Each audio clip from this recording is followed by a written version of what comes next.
Më shumë se 10.000 mësues janë trajnuar në fazën e parë të programit kombëtar të zhvillimit profesional, që synon përmirësimin e cilësisë së arsimit përmes forcimit të kapaciteteve të mësuesve në lëndët prioritare, si gjua shqipe, matematik, shkenca dhe teknologji, si dhe në aftësi ndërdisiplinore. Po ashtu, faza e parë është përmbyllur këtë të mërkurë. Ministra e Arsimit dhe Sportit Ogjerta Manastirliu u shpreh se synohet të trajnohen rreth 16 mësues deri në fund të vitit. Tu në Fakultetin e Histori Filologjisë tashmë keni kryer një seri trajnimesh për gjatë 4 muajve, ku janë angazhuar në këtë universitet rreth 2.000 mësues dhe nga ana tjetër në të gjithë vendin ne kemi trajnuar më shumë se 10.000 mësues. Për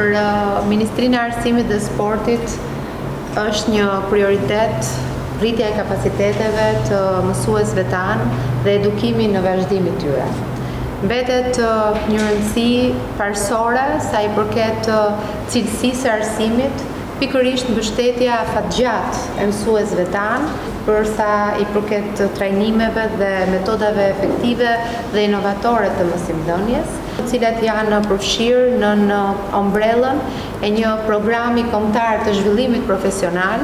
me synimin për të trajnuar në këtë vit rreth 16.000 mësues dhe për të realizuar një qëllim madhor, atë të rritjes aftësive të mësuesve dhe të pasurimit të gjithë metodave efektive të mësimdhënies përmes trajnimeve nga pedagogët e stafeve të universiteteve tona. Duke folur për fazën e ardhshme të këtij programi, Manastirliu është përgjigjur. Ne po punojmë gjithashtu edhe për programin e ardhshëm 2026-2028, një cikël i cili do të ofrojë jo vetëm